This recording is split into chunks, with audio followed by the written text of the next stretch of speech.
novo ciclo de conferências sobre o poder da palavra, sendo que a palestra de hoje está mais dedicada ao simbolismo da palavra.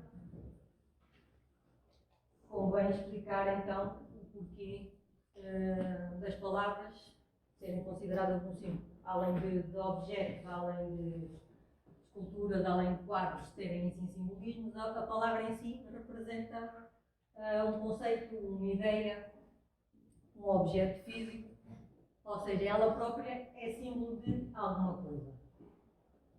Daí que, sendo símbolo, como nós também já fizemos no nosso ciclo anterior sobre símbolos, e cada vez que falamos de símbolos, convém explicar que um símbolo faz parte, conecta dois mundos.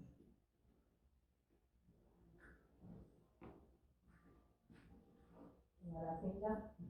Conecta dois mundos. Quando falamos de um símbolo, estamos sempre a falar de dois mundos que se complementam.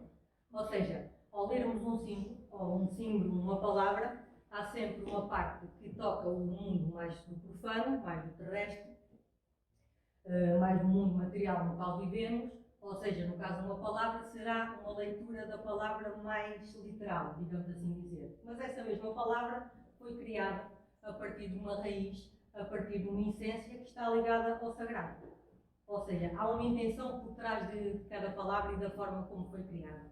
E essa ideia de sagrado equivale a um mundo superior, a um mundo celeste, a um mundo divino, a um mundo dos deuses. Então, assim, cada vez que falamos de um símbolo, temos que ter sempre em atenção estes dois mundos. Porque o símbolo é o que vai ligar estes dois mundos, tanto o terreno, ou o profano, como o sagrado, o divino. Isto porque, se quisermos simplificar as coisas de maneira simplista, um símbolo tem sempre uma parte boa e uma parte má. O que é que isso quer dizer? Tem sempre uma leitura que será mais profana e terá outra leitura que será mais sagrada, mais divina. E o que é que faz com que esse símbolo tenha essa leitura má, tal seja, ou essa leitura boa? É a consciência, é a leitura que nós fazemos desse mesmo símbolo. Se o nosso conhecimento é só literal, se nós só conseguimos ver as coisas na sua superficialidade, porque não temos contacto com a sua essência, não temos conhecimento para saber para o que é que estamos a ver, para onde é que estamos a olhar, não é? Numa primeira leitura, nós vamos fazer só uma leitura simples, não é? Se, no entanto, conseguirmos, já tivermos algum conhecimento, já conseguimos perceber o que é que simbolizam, o que é que simboliza essa palavra ou esse símbolo, já vamos conseguir fazer uma leitura mais completa, não é? Ver o que está de sagrado e o que está de profano nesse mesmo símbolo. E para isso, a única diferença é o nosso estado de consciência. É se nós temos o nosso estado de consciência mais ligado a este mundo do terreno, à nossa parte mais dos desejos, à nossa parte mais em que não conseguimos criar dentro de nós conceitos mais divinos, mais sagrados, ou se pelo contrário já o conseguimos fazer. Assim o símbolo vai ser como que uma ponte entre este sagrado e este profano. Porque enquanto nós nos mantermos a nossa consciência neste nível mais simples, mais materialista, nós só vamos ver as coisas de um ponto de vista materialista, de um ponto de vista egoísta. Enquanto se abrirmos a nossa consciência a um mundo superior, é esta ideia de que as coisas têm em si algo de divino, nós também vamos começar a perceber que dentro de nós também conseguimos ter essa leitura, porque dentro de nós também temos essa maneira de chegar ao sagrado, ou pelo menos deveríamos ter essa necessidade, que será uma necessidade da nossa alma, não é? De algo que nos é superior, de conseguirmos fazer este caminho para chegarmos a algo de mais divino, para nos poder elevar a nossa consciência deste mundo da matéria no qual estamos, no qual temos que viver, mas que realmente não deveria ser esse o nosso objetivo nesta vida. Assim, o símbolo vai fazer essa ponte. Não vai fazer nada? Vai fazer essa ponte entre estes dois mundos. Vai fazer esta ligação. Vai buscar os ideais que, segundo Platão, definiu os ideais como bom, belo, justo e verdadeiro. E o que é que quer dizer ideais? Ideais são modelos perfeitos, que se estão ligados ao mundo do sagrado e do divino, vão ser atemporais, vão ser constantes, vão ser universais. E por isso então o símbolo vai buscar toda a sua intenção, a sua essência, a essa parte mais divina, para que depois possa vir se materializar na parte mais terrena, para que, lá está, através desse símbolo, nós consigamos ir buscar esses arquétipos, esses ideais que estão ligados ao divino. Então, para começar esta nossa caminhada, vamos recuar ao Antigo Egito e vamos falar um pouco sobre a figura de Thoth. Thoth, que poderá ter existido ou não, poderá ter sido só uma pessoa ou poderá ter sido várias pessoas, no sentido de Thoth ser o nome dado ao mestre de uma escola de ensinamentos. Ele foi considerado um deus. E era o deus da sabedoria para os antigos egípcios. E tal como os deuses egípcios eram representados com um corpo humano com uma cabeça de animal, a cabeça de animal com a qual Thoth era representado era a do passarinho. Isto significava o quê? Que, como símbolo que a própria imagem de Thoth representa, que para quem não tivesse esse conhecimento mais simbólico, mais divino, ou seja, para a pessoa comum, se olhasse para este Deus, dado esta ave estar na natureza, ser comum no ambiente onde viviam, a própria pessoa, por pouco conhecimento que tivesse da simbologia, ia perceber o porquê desta ave ter sido escolhida para este Deus. E então, porquê é que o Ibis representaria o Deus Thoth, que era o Deus da sabedoria? Foi o Deus que, segundo os egípcios trouxe toda a sabedoria dos deuses para mostrar aos humanos. E com isso desenvolveu a palavra, tanto oral como escrita, através dos hieróglifos, mas também foi através dele que trouxe a matemática, que trouxe os números, que trouxe as ciências, que trouxe a alquimia.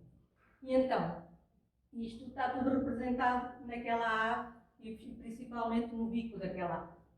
Porque o Ibis é uma ave que se alimenta de pequenos seres que estão enterrados no lodo do pântano. E o Ibis, com este seu bico, consegue então ir buscar o alimento que necessita para se nutrir, para se alimentar. E é esta mesma ideia que então representa o Deus Thoth. O Deus Thoth é este Deus da sabedoria, que sabe escolher aquilo que precisa. É o Deus que sabe, que nos ensina, que nos dá as ferramentas para conseguirmos separar o trigo do joio. Isso é um ditado que todos nós conhecemos, não é? O separar o trigo do joio. E o que é que quer dizer separar o trigo do joio?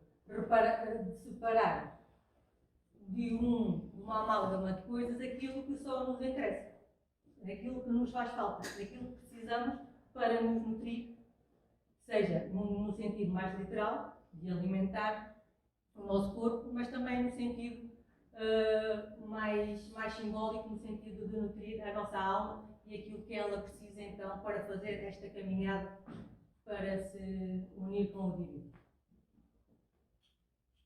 Então assim, nesse sentido, esse separar o trigo do joio traduz em discernimento. E esse discernimento, lá está, é nós termos o poder de conseguirmos fazer melhores escolhas. E melhores escolhas, porquê? E para quê, não é? Porque o discernimento que advém da inteligência, e inteligência quer dizer inteligere, colher entre, ou seja, já estamos a ver que aquele ditado que é separar o trigo do joio traduz-se numa palavra que é a inteligência, colher de entre. E essa inteligência então vai nos dar discernimento e esse discernimento vai nos possibilitar fazer melhores escolhas. E porquê é que nós precisamos de fazer melhores escolhas? Não é?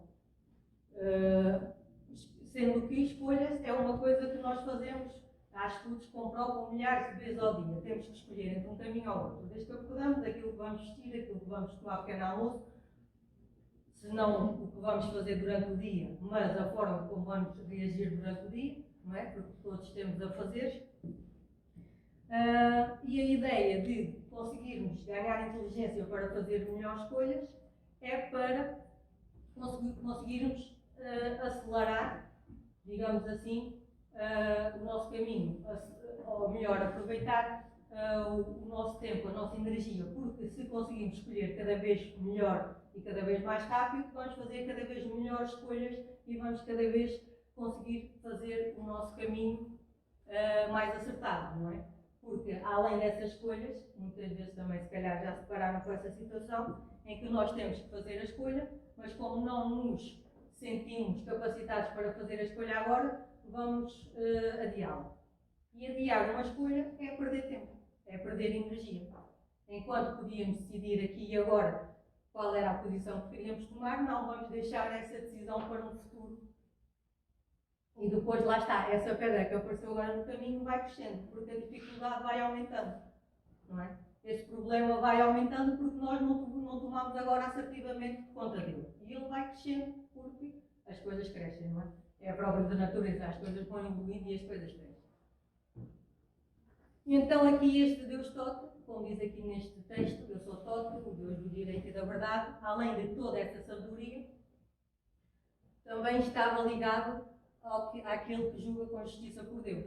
Porquê? Porque esta ideia de palavra como símbolo, esta palavra que tem atrás de si uma intenção, uma simbologia, também sendo que é transmitida por um Deus e que tem uma parte divina, também ela estará ligada a esse arquétipo, a esses ideais perfeitos, que é do campo do divino.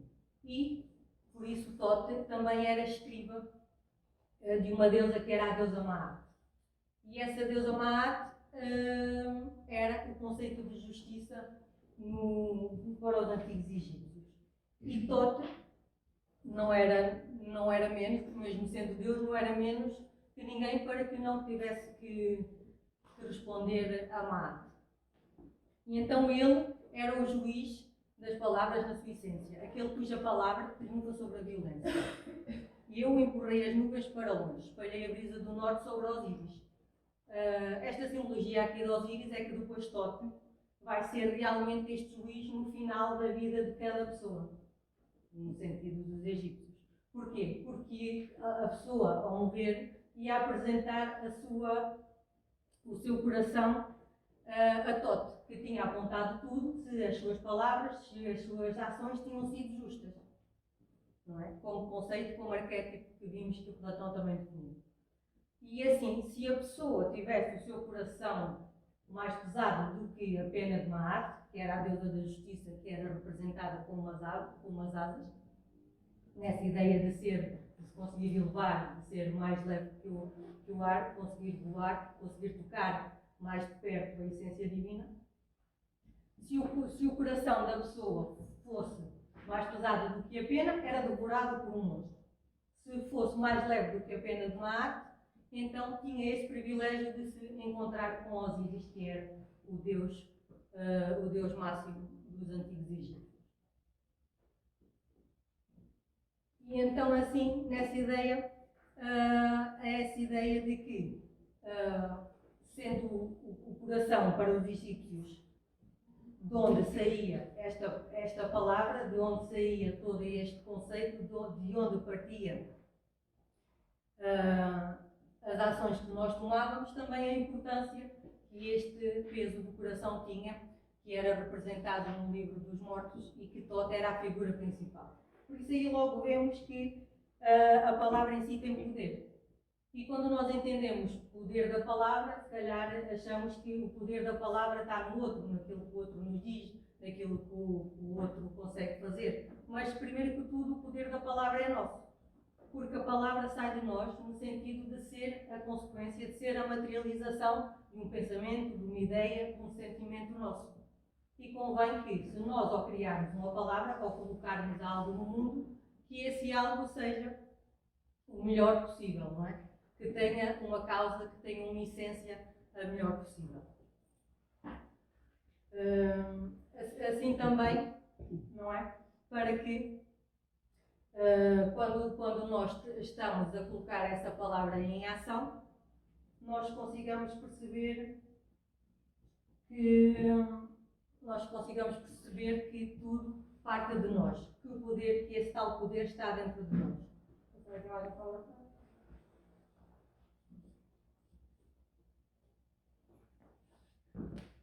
E para que é que precisamos então desse poder? Para esta ideia que falei já há pouco de conseguirmos fazer melhor as escolhas que queremos para a nossa vida, o caminho que queremos fazer e aquilo que precisamos de fazer para que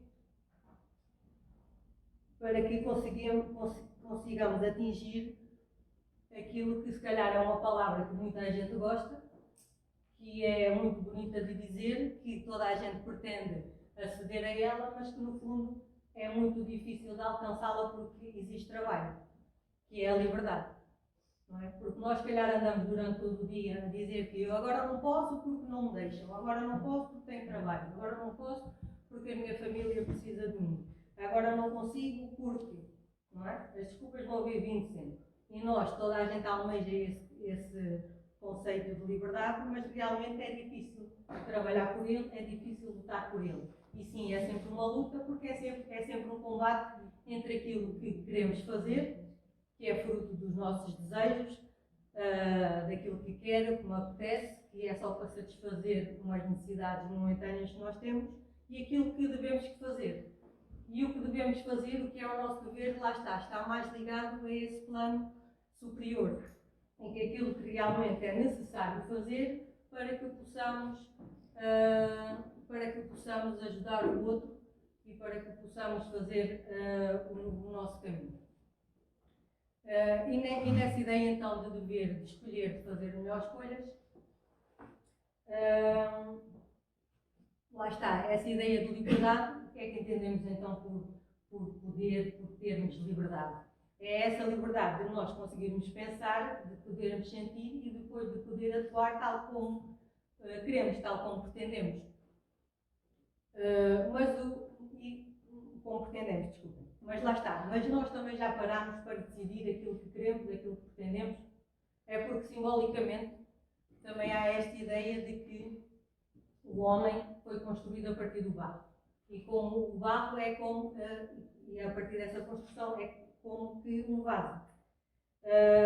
E essa ideia de vaso, de vasilha, como os antigos gregos e os romanos usavam, e o vaso, para que é que servia o vaso? Todas as coisas feitas têm que ter uma utilidade. E esse vaso servia para transportar água, para transportar azeite, para transportar o que fosse. E sendo que era feito para transportar, o vaso também tinha que estar cheio. E sendo o homem, o indivíduo, essa ideia de que era como um vaso de barro, nós também temos que estar cheios. Não é? Porque o nosso objetivo, nós sendo um meio, sendo um veículo para a ideia de que é esta a nossa alma que habita em nós também precisamos de encher esse vaso. E agora, esse vaso é assumido que tem que estar cheio. Agora nós é que vamos ver se vai ser enchido com ideias dos outros, pensamentos dos outros, ordens dos outros, intenções dos outros, ou se somos nós que vamos enchê-lo com aquilo que queremos. Não é? É daí que a nossa liberdade vai conseguir entrar.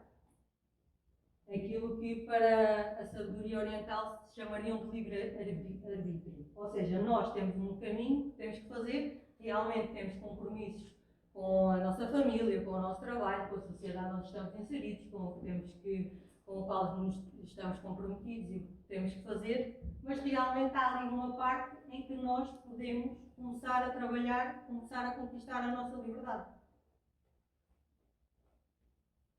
E podemos começar a conquistar essa liberdade, se calhar hoje só este tempo que estamos aqui, não é? Porque nós escolhemos estar aqui hoje, conseguimos arranjar tempo para cá, estar aqui hoje, foi uma escolha nossa, foi uma liberdade que nós tivemos. E lá está. E agora decidir, escolher se essa liberdade pode encaixar essa liberdade dentro da nossa agenda, dentro da facilidade que temos. dentro da vida que temos, da familiar, do trabalho, não é? Ou seja, se nós, durante o dia, se pelo menos conseguirmos esta hora e meia que vamos aqui estar para fazer aquilo que nos apetece, isso já é uma pequena conquista.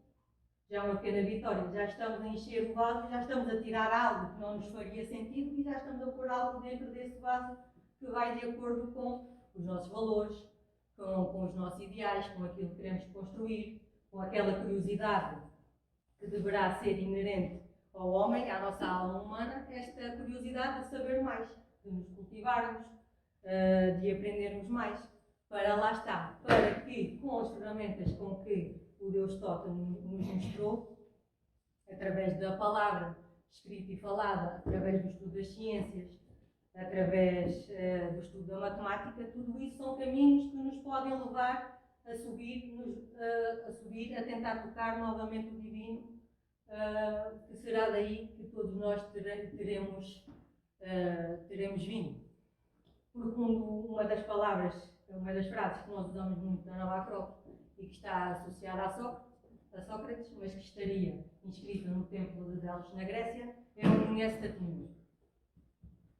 Só que a frase completa é conhece-te a ti mesmo e conhecerás os deuses e o universo. E o que é que isso quer dizer ou o que é que se pretende simbolicamente com essa frase?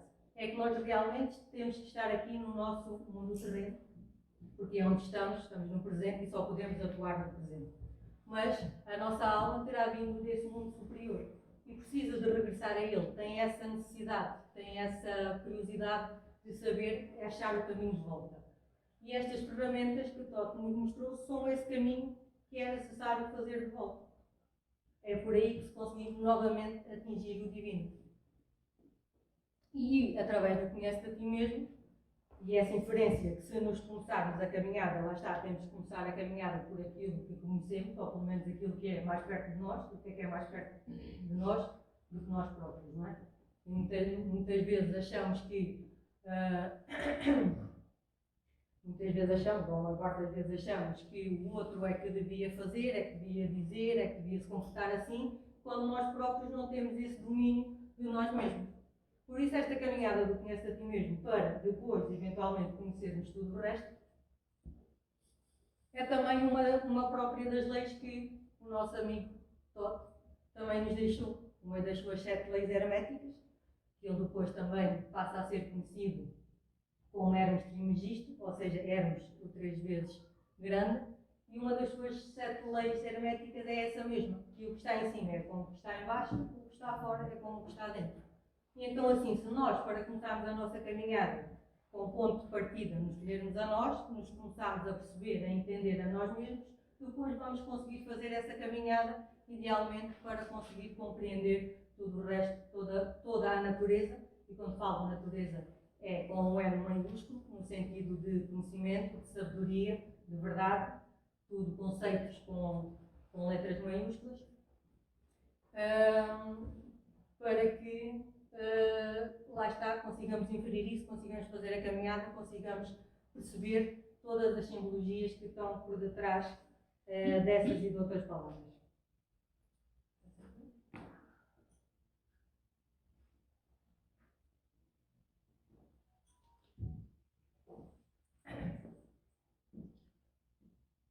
Outra coisa que temos que ter em atenção quando começamos a fazer esta caminhada, não é? É que lá está, o que nós vamos dizer, o que nos vai sair através dos nossos pensamentos, dos nossos sentimentos e das nossas palavras, ditas ou escritas, isso no fundo é um compromisso. E esse compromisso é um compromisso connosco próprio. Nós temos sempre aquele medo de nos comprometermos com o outro, mas primeiro que tudo temos que ter essa noção de que quando algo sai da nossa boca, algo não é algo que se concretiza. Quando escrevemos algo, quando assinamos algo, quando dizemos, esse compromisso é connosco mesmo. Nós não precisamos de estar com medo de agora não vou conseguir corresponder às expectativas de, ou não vou estar, ou não vou, ou aquela pessoa está a exigir muito de mim. Não, nós não precisamos que ninguém exija de nós. Nós somos os primeiros que temos de exigir de nós. Não é? Porque se nós não formos exemplo de virtudes, de ideais, como é que podemos pedir aos outros que sejam? Não é? Se as nossas ideias são que isto devia ser feito assim, nós é que temos a obrigação de fazer assim. Nunca podemos pedir ao outro essa responsabilidade, porque essa responsabilidade é nossa. Partiu de uma ideia nossa, partiu de um valor nosso, e por aí, lá está, de quem é a responsabilidade. A responsabilidade é nossa.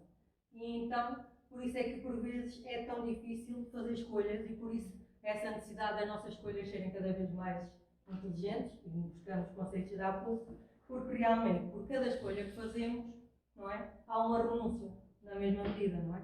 Porque fazer escolhas é estarmos numa encruzilhada. E uma encruzilhada parte sempre por dois caminhos. Às vezes até são mais que dois caminhos. Mas nós vamos ter que escolher sempre um dos caminhos.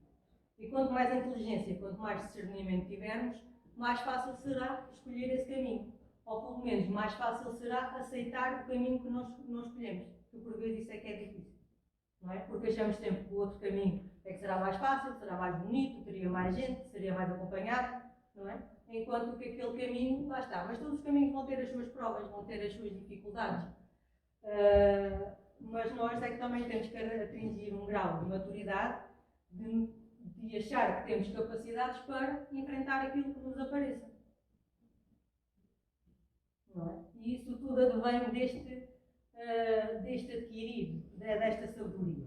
E quando eu falo em sabedoria, há que diferenciar conhecimento de sabedoria.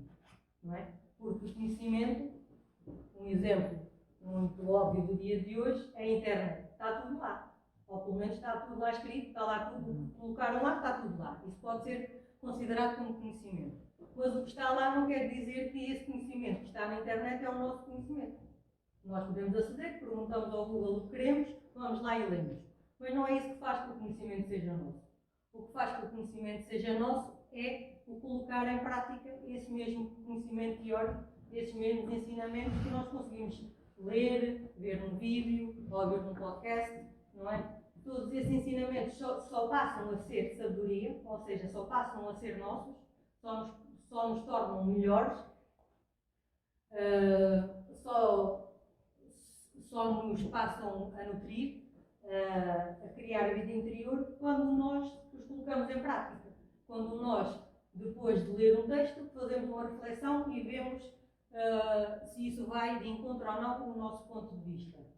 Se quando nós ouvimos qualquer coisa, uma entrevista, ouvimos um podcast novamente, e ficamos a pensar naquilo e se aquilo faz algo para o nosso dia e para aquilo que nós temos no nosso dia e depois vamos testar, vamos colocar em prática. Porque só colocar em prática para perceber se realmente faz sentido ou não faz sentido para nós, para o nosso caminho, para aquilo que queremos aprender, para aquilo que queremos desenvolver, é que depois, lá está, vamos escolher se faz sentido para a nossa caminhada ou se não faz sentido para a nossa caminhada. Se faz sentido para a nossa caminhada, vamos continuar, não é? Vamos continuar, vamos treinando, como numa corrida, um dia corremos 5 minutos, outro dia corremos 10 e por aí adiante, vamos continuando, vamos mantendo o ritmo, a disciplina e a constância. Se não faz sentido, escolhemos descartar, não é?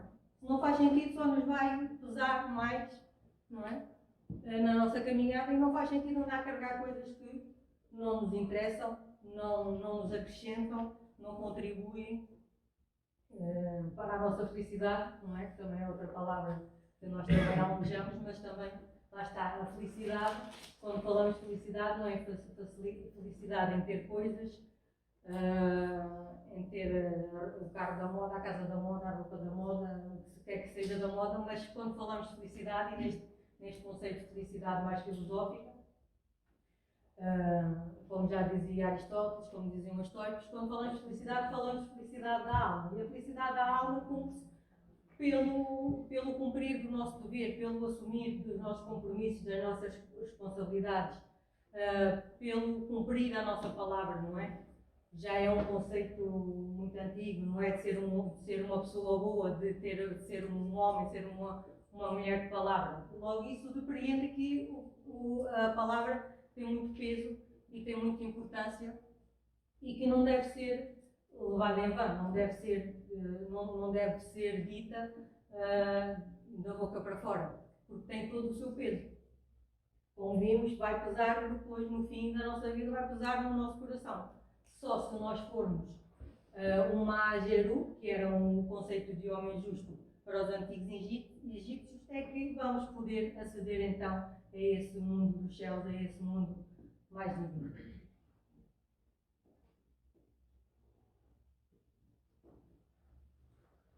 Porque, novamente, vou trazer aqui o nosso amigo Sócrates.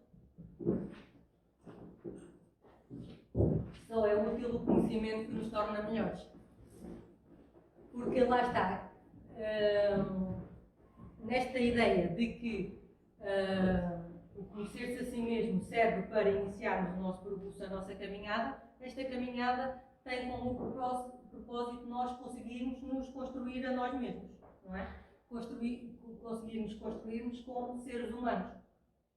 Porque nós somos diferentes dos outros reinos, principalmente do reino animal, pelo estado de consciência que nós conseguimos adquirir, pelo que a nossa mente consegue alcançar, por estes conceitos que consegue criar. E isso tudo serve para nos construirmos, para desenvolvermos essa parte mais humana que temos dentro de nós, porque não é um dado adquirido, é algo que temos em potência e que devemos construir e que devemos cultivar para novamente conseguirmos fazer esta caminhada para aceder à nossa parte mais divina.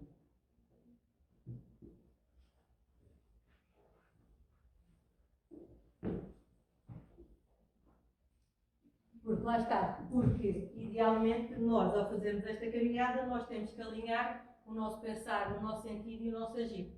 E este pensar, novamente, nós é que vamos colocar os nossos pensamentos mais no profano, se realmente estivermos com os pensamentos mais negativos, mais na nossa mente de desejos, em que só queremos realizar os nossos pensamentos mais egoístas, aquilo que nos apetece, o que não nos apetece, o que queremos, o que não queremos, se gostamos, se não gostamos, e só estamos a pensar em nós. E enquanto pensamos só em nós, não conseguimos alinhar nesta estrutura vertical dos três mundos de Platão, esta ideia, não conseguimos alinhar, não conseguimos ser, tal como Totti era, fazer esta ponte entre o sagrado e o divino, entre o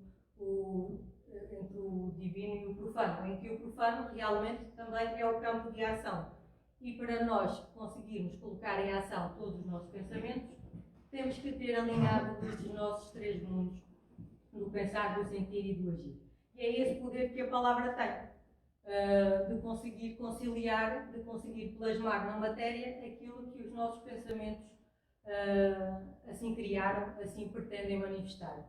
E lá está, novamente nos arquétipos do Platão, se tudo deverá ser criado com base num modelo de perfeição, do bom, do belo, justo e verdadeiro, é esta mesma ideia dos pensamentos também devem ser assim criadas, não é? Porque de nada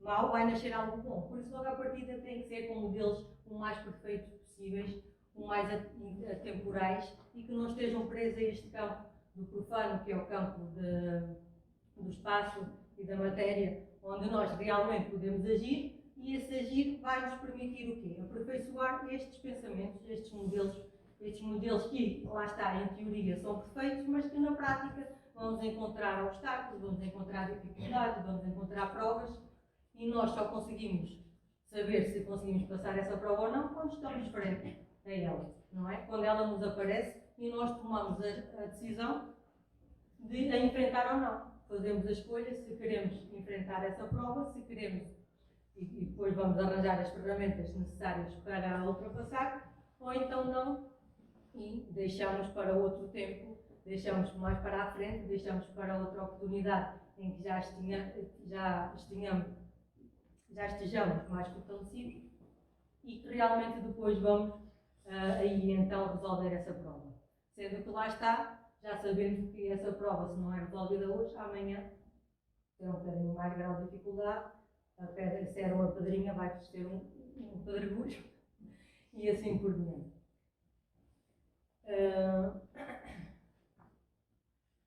Tem alguma pergunta neste momento que eu possa ajudar? Alguma coisa que não tenha ficado claro?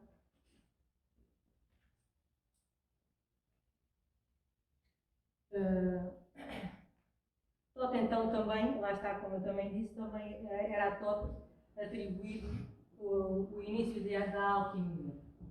E a alquimia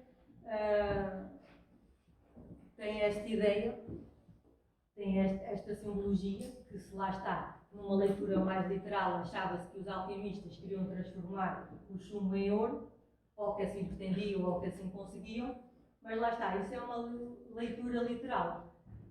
Simbolicamente, a ideia não é transformar o elemento do chumbo no elemento do ouro, mas é nós nos conseguirmos transmutar como homens de chumbo em homens de ouro. Ou seja, essa ideia de que nós, no campo da matéria, onde nós estamos, não é? Neste mundo terreno, nós somos uma pedra em bruto. Novamente aquela ideia de nos construires a nós mesmos, aquela imagem do homem que se estava a esculpir a si mesmo. Nós somos uma pedra em bruto, mas podemos ser de ouro, podemos nos purificar, podemos fazer essa caminhada em tentarmos nos tornar o elemento mais puro e daí mais divino que conseguimos encontrar na Terra, que é o ouro, não é? Que não está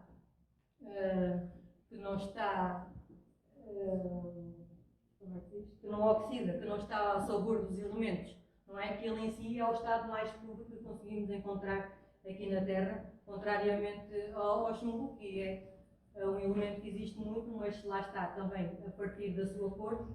Também as cores têm a sua própria simbologia, que a partir da sua cor também denota algo que é bruto, que precisa de ser trabalhado, que precisa de encontrar o seu caminho, que precisa de ser purificado, e essa era a ideia que também se pretendia com este processo alquímico, de que o homem conseguisse passar de um estado mais animal para um estado mais superior, para um estado mais divino. E isso é tudo conseguido através desta harmonização, não é? Destes nossos três mundos, em que o que nós pensamos deveria estar de acordo com o que nós sentimos, para que, quando o colocamos em ação, seja através de uma palavra, seja através de uma ação literal, seja através de um gesto, não é? Porque nós comunicamos de várias formas, esses três mundos estejam alinhados e que seja realmente, que nós consigamos realmente passar a nossa mensagem claramente.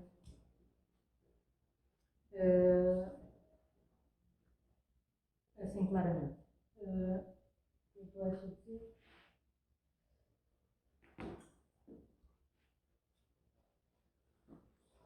Tota, lá está, se Tota poderia ter sido um título de um mestre de uma escola de ensinamentos,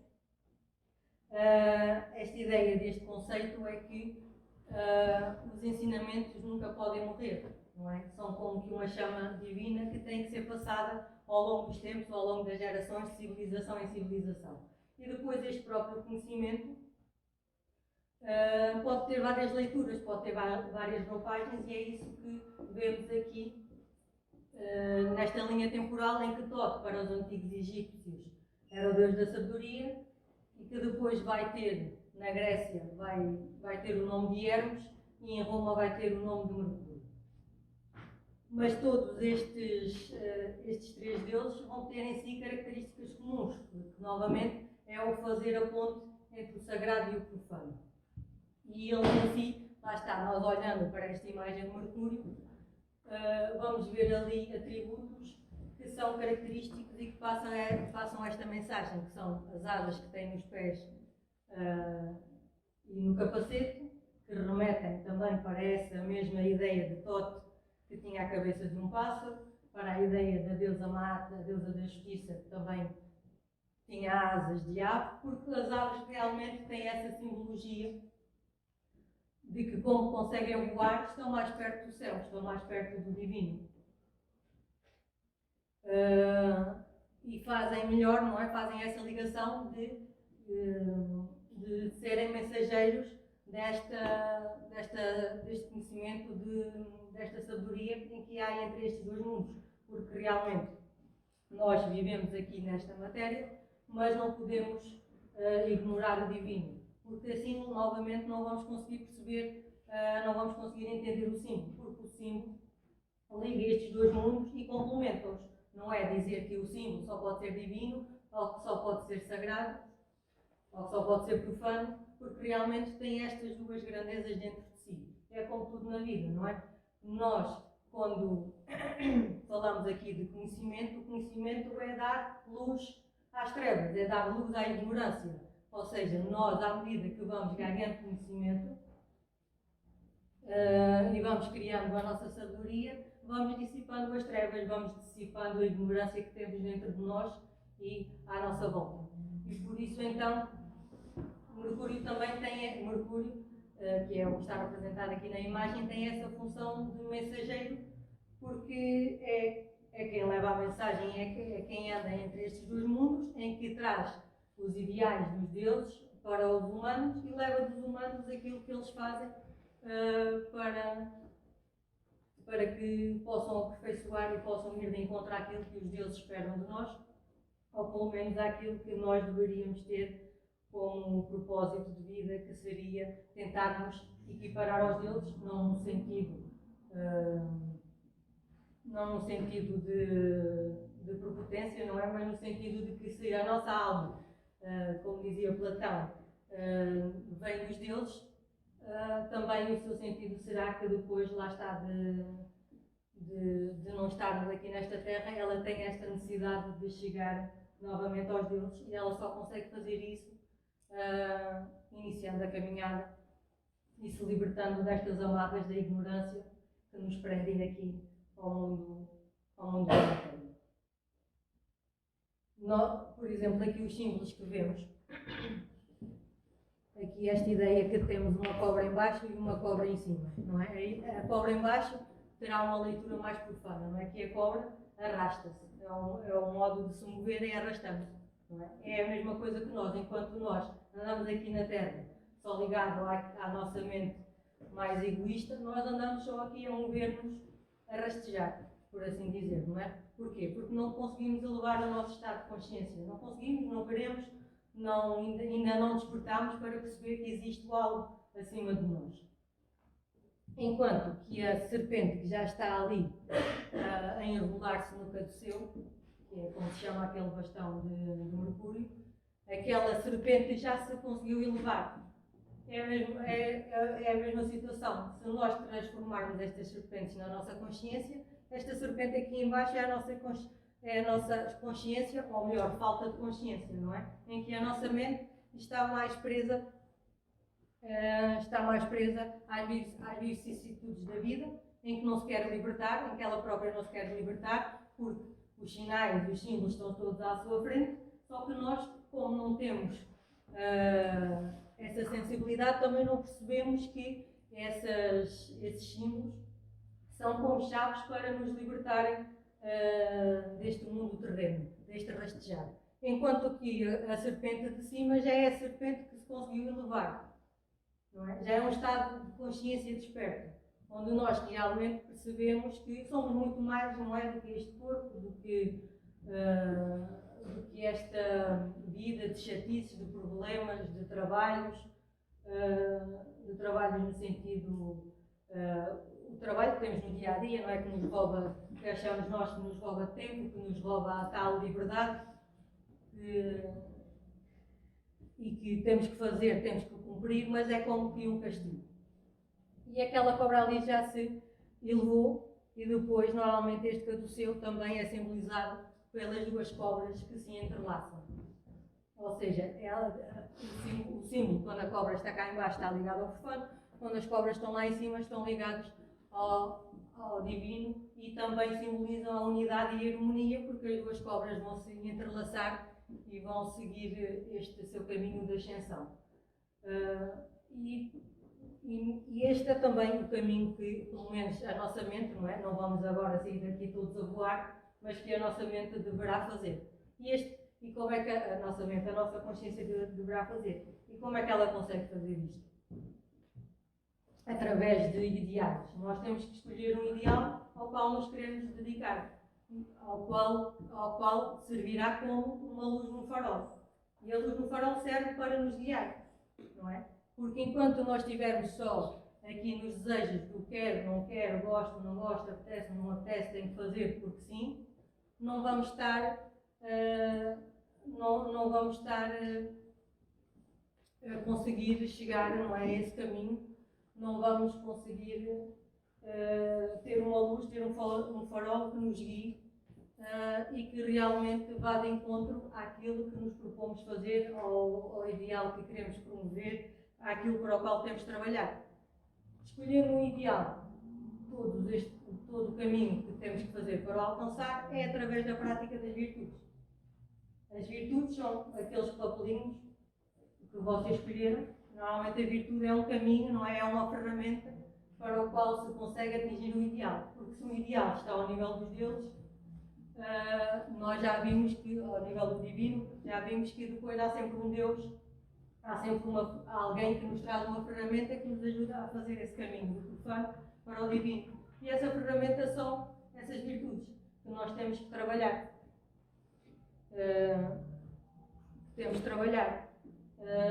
Porque, lá está,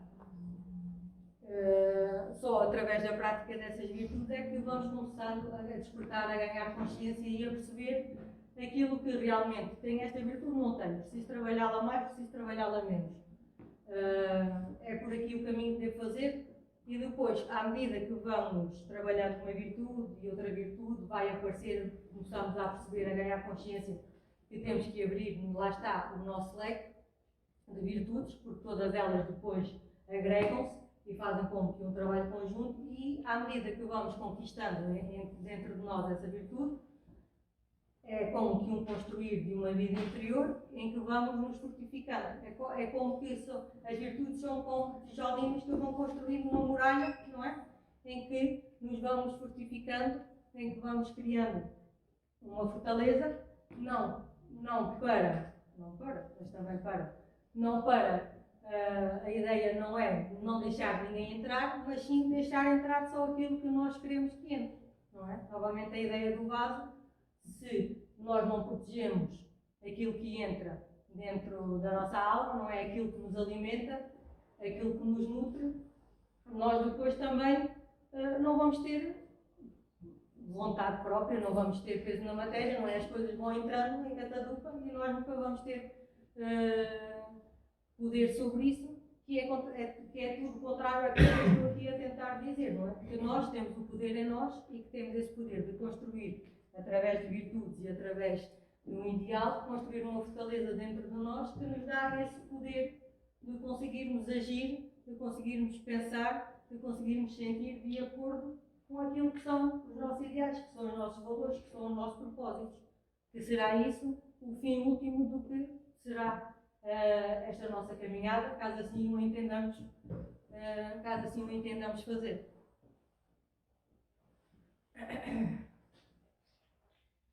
Porque, novamente, a ideia de liberdade. Porque já normalmente dizemos que a liberdade é difícil conquistá-la, que existem mil e umas situações que nos impedem essa ideia de liberdade, ou porque não podemos, ou porque não temos, ou porque não é possível, mas lá está, se nós conseguimos traçar um objetivo, é um pequeno passo nesse caminho. Vou dar um exemplo prático. Se decidimos que queremos, para trabalhar com a nossa disciplina, o nosso ritmo, a nossa constância e aumentar o nosso conhecimento, vamos passar a ler um livro todos os meses. Para facilitar a conta, vou dizer que vamos ler vamos escolher um mês de 30 dias, vamos escolher um livro de 300 páginas, não é? Se nós nos propomos a ler um livro por mês, nós vamos ter que agendar a melhor maneira de ler esse livro. Se for 30 dias, tiver 300 páginas, vamos ler 10 páginas por dia. Mas depois, lá está. Isto é aquela ideia, não é? Aquele propósito que nós tínhamos traçado. Mas depois agora vamos aperfeiçoar. Porque se calhar, primeiro começamos com a vontade toda, não é? Vamos ler todos os dias, no mês, 10 páginas. Mas depois, se calhar, vamos a ver que isso não se coaduna com a nossa agenda. E isso é isso que ganhamos ao colocar o conhecimento em prática, não é? Vamos ver, se calhar não dá para ler todos os dias 10 minutos. Logo à partida também vamos ter que definir quanto tempo demoramos a ler 10 minutos, eu queria dizer 10 páginas. Vamos ter que definir quanto tempo demoramos a ler as 10 páginas. Depois vamos aperfeiçoar. Dá para ler todos os dias, só dará para ler dia sim, dia não, porque se calhar na minha agenda eu fico à vontade toda, não é? Só que depois esquecemos que existe a virtude da disciplina, que existe a lei do ritmo, que é outra das leis das naturezas que o Toque nos deixou. E vamos ajustando isso. Isso lá está, isso é o que a nossa inteligência vai contribuir para as nossas coisas. E quando nós, por vezes, dizemos, eu não consigo porque não me deixam, porque não posso, nós temos que começar pequenininho, temos que começar passo a passo. E com este exemplo do livro, ou um exemplo de tirar um curso, ou um exemplo de fazer uma formação, ou um exemplo de praticar exercício físico, lá está. Nós temos que ter em atenção que se isso é um pensamento que se forma na nossa ideia, é uma necessidade que nós temos, nós vamos assumir um compromisso connosco próprio a dizer, eu vou ler um livro, eu vou fazer um curso, eu vou fazer mais exercício.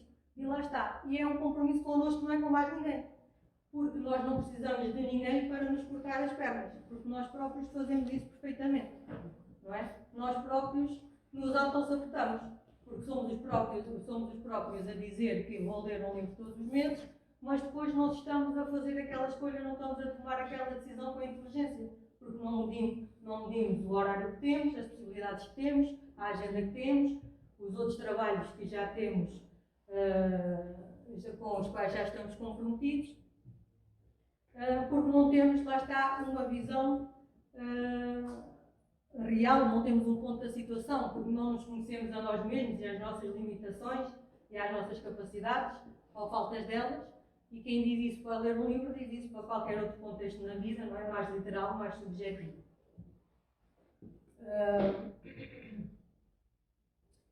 E então assim, quero com isto ir terminando. Já vou aqui lançada. Vou terminando aqui com uma frase que é do Jorge Angeli Braga, que é o fundador da Nova Acrópole, em que ele diz que o valor das palavras não está no que encerra, mas sim no que liberta. Ou seja, nós estamos aqui a falar no poder das palavras, estamos aqui a explicar que as palavras têm um sentido mais literal, mais superficial, mas que encerram em si também toda uma essência, toda uma chispa mais divina, toda essa sabedoria que vem desse mundo do sagrado. Mas lá está. As palavras têm estas duas dimensões e nós somos responsáveis de irmos aprendendo cada vez mais e mais o porquê e a razão de ser dessas palavras para lá estar, aplicá-las da forma mais correta, mais justa, mais verdadeira e mais clara. Mas depois nós só podemos fazer isso até certa medida, não é? Porque depois o outro vai perceber aquilo que percebe. Porque nós só compreendemos as coisas consoante a nossa realidade. E a nossa realidade, quer queiramos, quer não, é muito limitada. Não é? Porque nós, quando o Toque falava em ter conhecimento de toda a sabedoria traduz em toda a verdade. Verdade com um V maiúsculo. E essa verdade, essa sabedoria, é feita da minha visão da verdade e da visão de cada um de vocês dessa verdade. Não é? Porque só assim é que se consegue chegar à verdade absoluta. Porque aquilo que eu vejo depende da ideia, das experiências, das vivências, daquilo que eu tive durante a minha vida. Tal como a ideia que vocês têm do mundo, a vossa realidade é construída de todas essas experiências, ensinamentos, dificuldades, dores que tiveram durante esse período.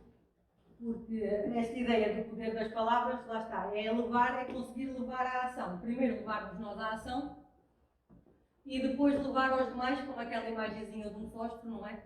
Essa ideia de sabedoria, de conhecimento e de luz, conseguir passar essa verdade para os outros.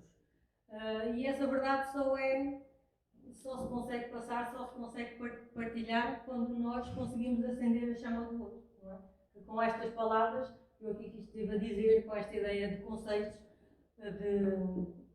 de ideais, de virtudes, de necessidade de transformarmos o conhecimento em sabedoria, também desperta alguma coisa em vós, alguma curiosidade, que é o que é próprio do filósofo, não é?